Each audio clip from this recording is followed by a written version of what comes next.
Hi everybody, my name is Sean. Welcome back to another episode of Lines in Wax. Today we are going to be talking about Typo Negative, and we're going to be ranking their albums. Just dropped a full discography retrospective on Typo Negative stuff. That's a full rundown of their entire history from the start to the end until their unfortunate, untimely end. That I'll link that below. That's the full video. But in this video, just going to do something a bit more fun, and we're just going to rank the Typo albums from worst to best, in my opinion.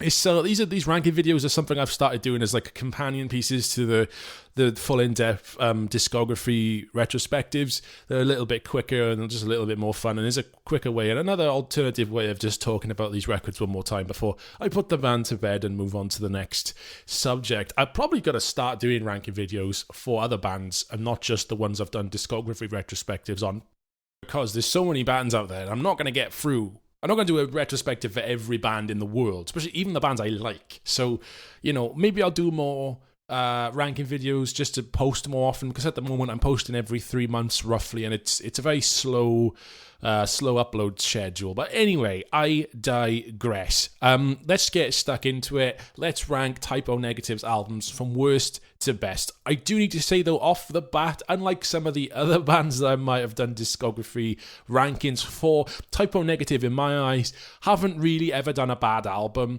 Their discography has been almost completely flawless, I think, more or less, over the years. And whilst obviously there are albums I prefer, compared to some, I prefer some to others, there's not been one that is god-awful, trash, or just terrible. Nevertheless, these are ranked from, in my opinion, worst to best, regardless of that. So, without further ado, in at number 7, in last place, is Origin of the Feces. So this was the fake live album that the guys did back in the early 90s. I think it was 1992. The reason it's in last place is it's because it's a fake live album for whatever reason. If you look online or look this up, there's several threads in existence as to how this came to be released in its current form. There was rumors that the Roadrunner wanted Typo to do a live album, but they didn't want to do a live album, so they did this as a joke. There's threads saying that Typo Negative were going to do a live album and then spent all their money on drugs and booze and then couldn't afford to, so they just recorded this in a studio. There's all sorts of stupid rumors flying around. Which of these is actually true? I don't know. If you do know, please let me know, but I don't know. The reason this is in last place, however, is because, it's just not that good, to be honest with you. Anything on you that is good is, pretty much all of it, actually, most of it is taken or reimagined from previous albums. So the previous album, the first album, a lot of those songs are just redone here, more or less. And if you're new to Typo Negative, then there's literally no merit in checking this out. You're better off starting somewhere else. Only if you're like a diehard fan or you've gone through the other stuff. Yeah, then check this out. But the stuff on this album, in my opinion, has been done better on other records. There's a really cool cover on here, though. Hey Pete, which is like the cover of Hey Joe. I think Hendrix did it. It wasn't written by Hendrix, though.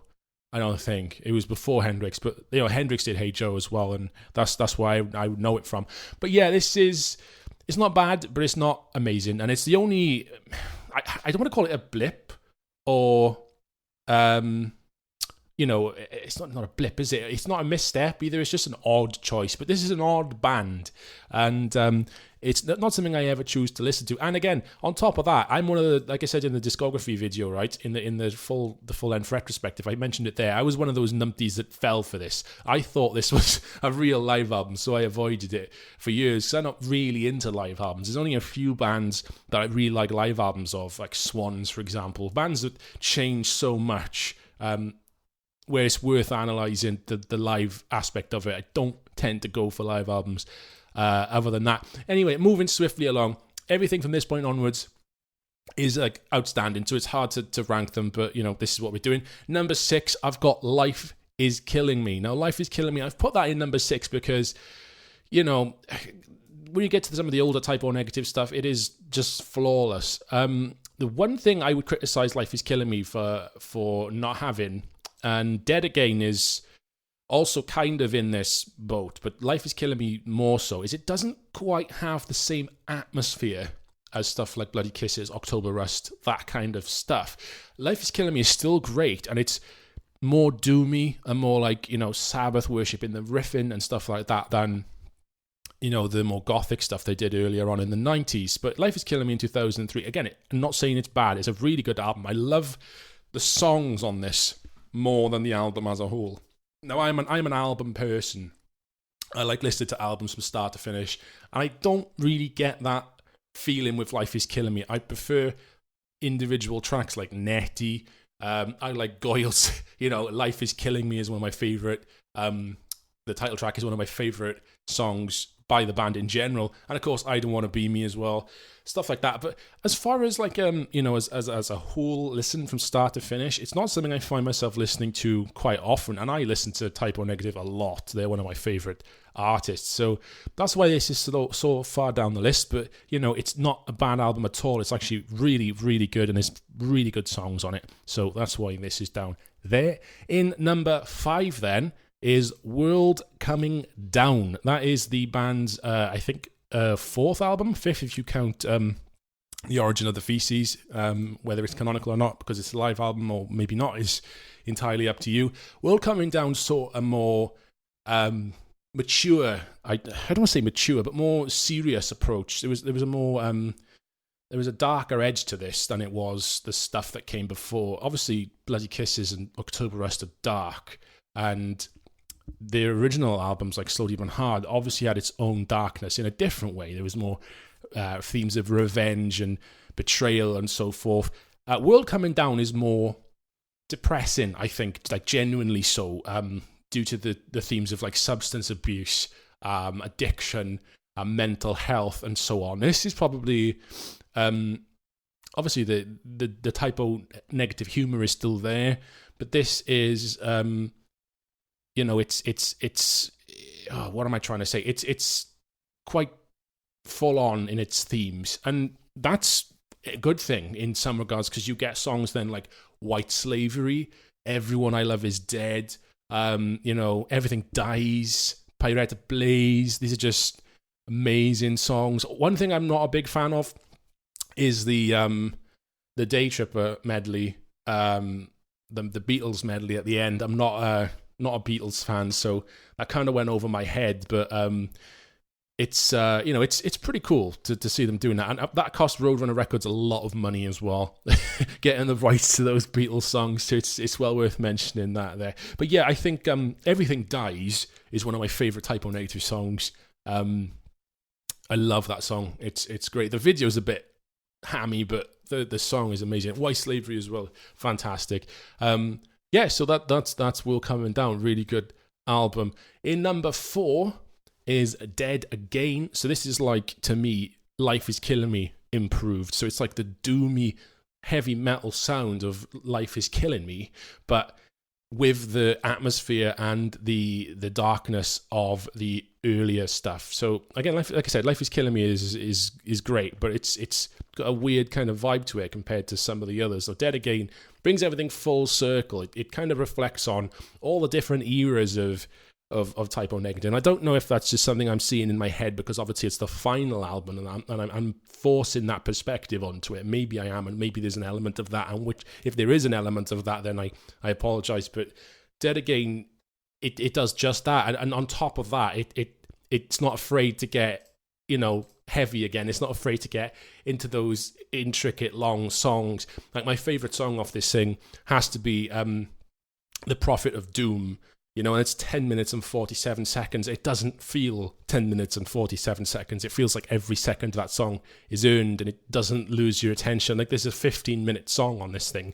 A lot of the songs are 7, 8, 9 minutes long. It doesn't fuck around. It's back to the whole let's just create these intense sonic landscapes kind of vibe that they had going in the early 90s, and I'm all for that. And I think Dead Again is actually the longest album they did. but I could be wrong. Yeah, I think it's got to be. It's crazy long, and there's some song titles on there which are songs on there which are so incredibly long. But yeah, I mean, it's a shame that they went out on this, because they were obviously turning things around in they were starting to not correct their course, because they never really went wrong in my opinion, but they were starting to go down a path that I was really interested in. It really appeals to me. So it was really sad, of course.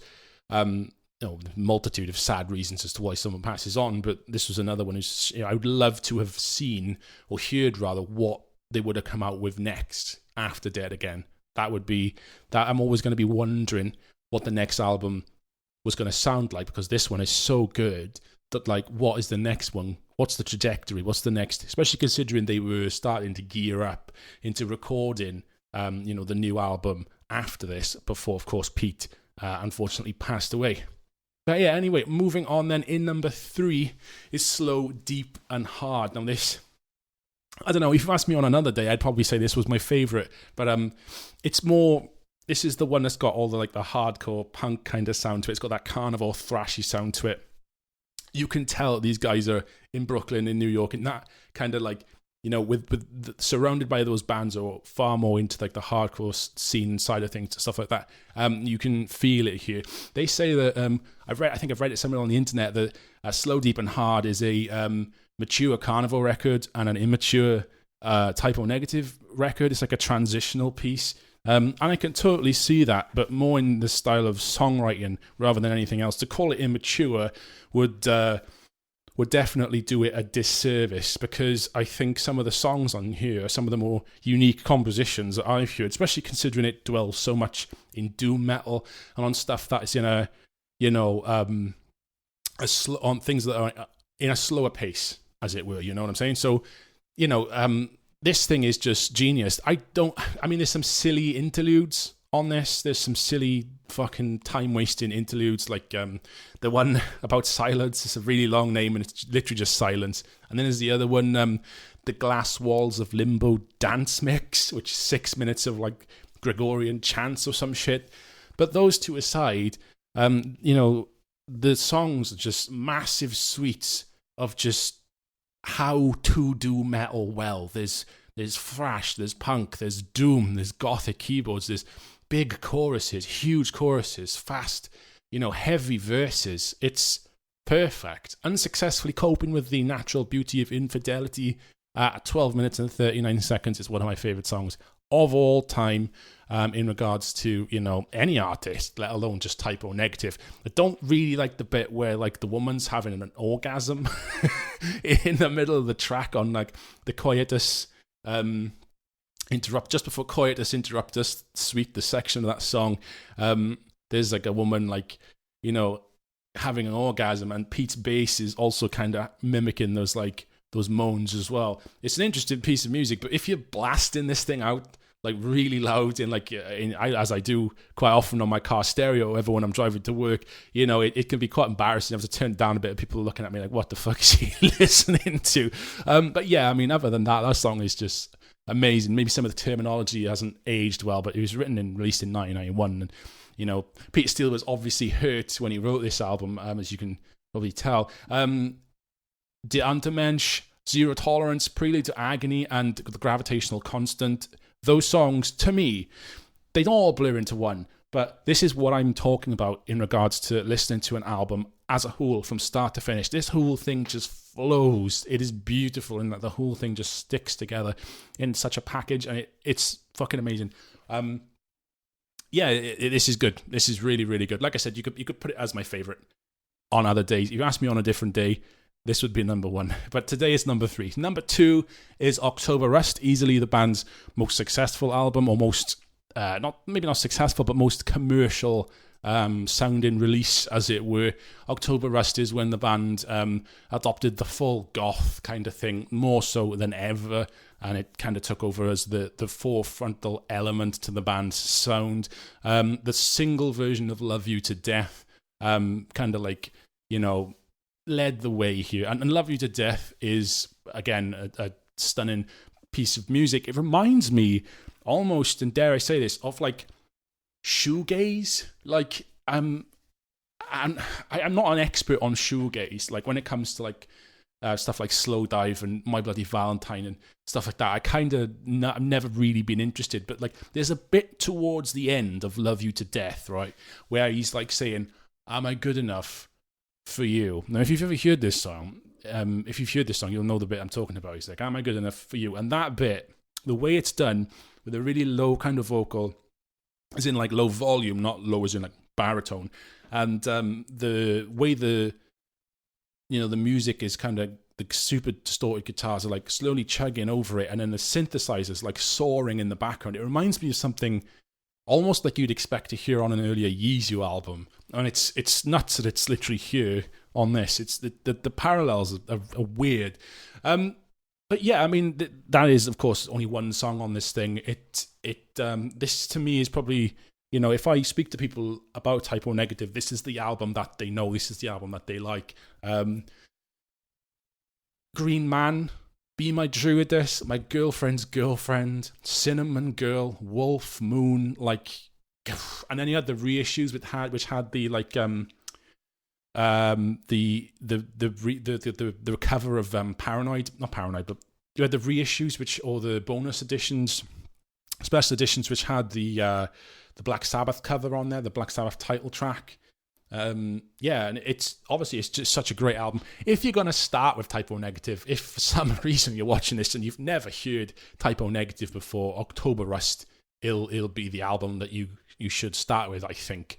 And that leaves one more album in first place. Then my favorite Type O Negative album it's got to be Bloody Kisses. It has to be. Like I probably spent most of 2014 listening to this thing. 2014 was the year when I actually got this album. Like I heard Type O Negative songs for years and years and years before that. But I never really owned an album by them until I got Bloody Kisses in 2014, just as an off chance, and on the off chance rather. And I just fell in love with this thing. This is at first from someone who, like, I don't know, maybe has like a strange. Like, I analyze music in my head more than I probably should. The production on this thing baffled me when I first heard it. It's just like, why is it so... The drums are so compressed and, like, false sounding, and the guitars have got that weird fuzz on it, and then the bass has this strange, watery kind of flange or chorus on it. And then, like, the vocals also have, like, odd effects on them sometimes. And you have all these different vibes. You've got the gothic stuff, you've got the doom, and you've got, like, those like, almost like carnival leftover songs like Kill All the White People, We Hate Everyone, which are fast, kind of like hardcore punk songs almost, in crossover, thrash, hardcore punk kind of stuff. And it's so many different vibes. And you got all these weird interludes like Machine Screw, Dark Side of the Womb, I can't remember what the others are called.